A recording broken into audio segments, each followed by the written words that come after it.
200 గ్రాముల సోయాని ముందు రోజే నానబెట్టుకోవాలి.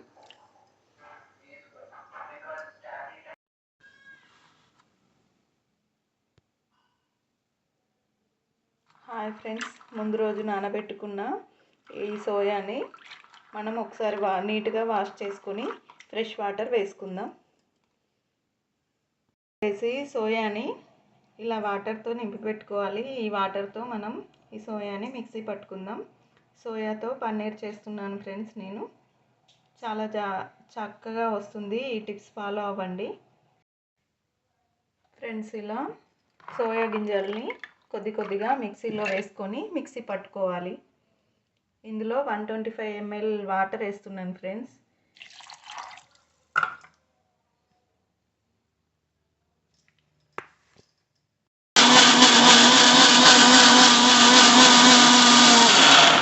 తీసుకోండి.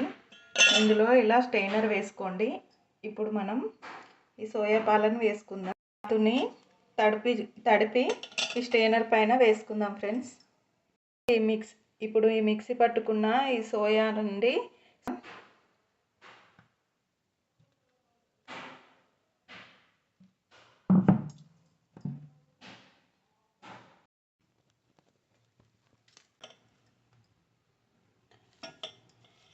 ఫ్రెండ్స్ ఈ పిప్పిని మనం పడేయని అవసరం లేదు. ఇంకా ఏదైనా రెసిపీలో కూడా యూజ్ చేయొచ్చు. కట్లెట్స్ అలా ఫైబర్ ఉంటుంది ఫ్రెండ్స్ ఇందులో.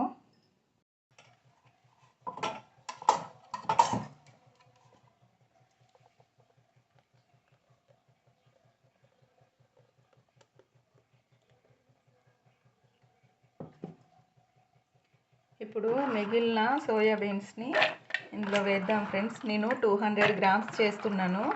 మీరు 100 గ్రామ్స్తో అయినా చేయొచ్చు ఫ్రెండ్స్.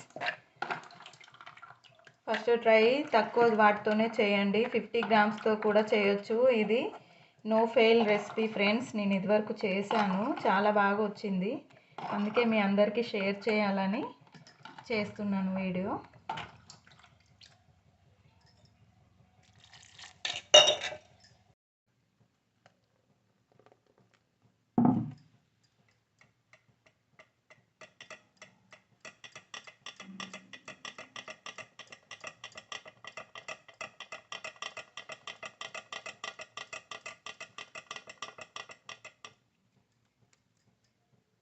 చెంబుతో నేను చెంబున్నర నీళ్లు తీసుకున్నాను ఫ్రెండ్స్. టోటల్గా ఇంత పిప్పి మిగిలింది. మిల్క్ ఇన్ని వచ్చాయండి. ఇప్పుడు వీటితో మనం పన్నీర్ చేసుకుందాం. స్టవ్ ఆన్ చేసి ఇలా మీడియం ఫ్లేమ్లో పెట్టుకుందాం. సోయా మిల్క్ ఫ్రెండ్స్ ఎంత చిక్కగా ఉన్నాయో చూడండి. ఇలాగే మనం వంటల్లో కూడా వాడచ్చండి. సోయా మిల్క్తో చాలా యూస్ఫుల్. సోయాబీన్స్ వల్ల అనేక ప్రయోజనాలు ఉన్నాయండి, ఆరోగ్య ప్రయోజనాలు. సోయాబీన్స్ని తీసుకోవడం వల్ల మలబద్ధకం తగ్గుతుంది. సోయాబీన్స్లో ఫైబర్ ఎక్కువగా ఉంటుందండి. అందువల్ల మలబద్ధకం ఉన్న వాళ్ళు రెగ్యులర్ డైట్లో యూజ్ చేసేసుకోండి. ఈ సోయా పాలని, ఇలా మరిగిన పాలని మనం తోడు పెట్టేసుకుంటే పెరుగుగా కూడా యూజ్ చేసుకోవచ్చండి. ఇప్పుడు మనం పిప్పి తీసాం కదండి, వాటిని కట్లెట్లో యూజ్ చేయొచ్చు. దోశల పిండిలో అలాగే గ్రైండ్ చేసి వాడుకోవచ్చు. ఈ సోయా పాలతో పన్నీర్ చేసుకొని చాలా రెసిపీస్ చేసుకోవచ్చండి. ఈ సోయా పన్నీర్ చాలా టేస్టీగా ఉంటుంది. బయట దొరుకుతుంది కదండి, డీమార్ట్లలో, బయట మార్కెట్లలో.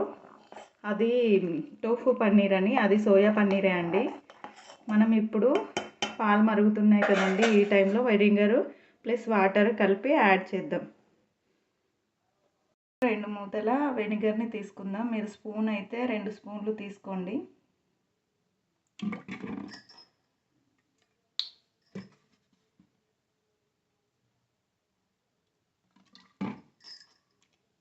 కొద్దిగా వాటర్ యాడ్ చేద్దాం. వాటర్ని ఇలా డైల్యూట్ చేసి వాడడం వల్ల పన్నీర్ చాలా సాఫ్ట్గా వస్తుందండి. ఈ టిప్ నచ్చితే ఫాలో అవ్వండి. మనం పాలు చాలా చక్కగా మరిగాయి కదా, ఇప్పుడు స్టవ్ ఆఫ్ చేసి వీటిని యాడ్ చేద్దాం.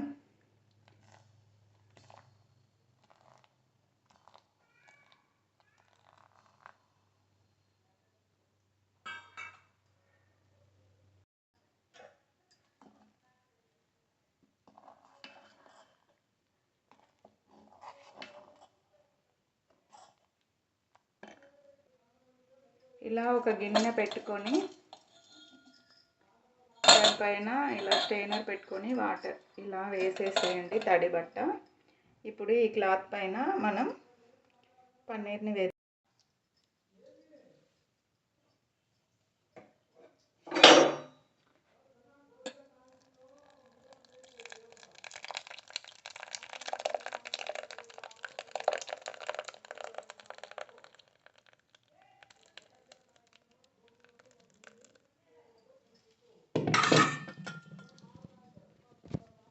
చూడండి ఫ్రెండ్స్, ఇందులో ఇంత వేసాం పన్నీరు, ఇంకా ఉంది.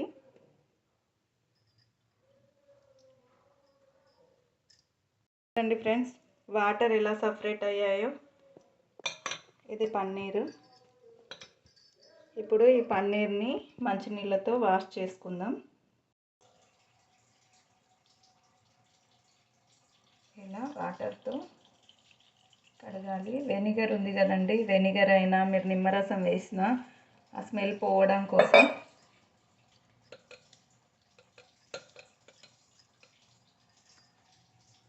పన్నీరు స్ట్రైనర్ నుంచి తీసేసి అలా ఏదన్నా బరువు పెట్టుకుందాం ఫ్రెండ్స్.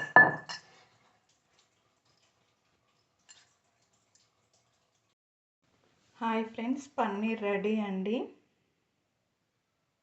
సోయా పన్నీర్ మౌల్లో పెడితే ఇంకా మంచిగా వచ్చేది. నేను క్లాత్లో పెట్టేశాను. చూడండి ఫ్రెండ్స్, ఎంత చక్కగా వచ్చిందో పన్నీర్. సెట్ అయింది.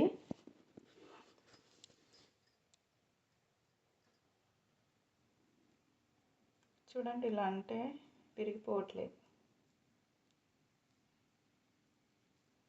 చాలా చక్కగా వచ్చింది ఫ్రెండ్స్. దీంతో కట్లెట్స్, కర్రీ అన్నీ చేసేసుకుందాం.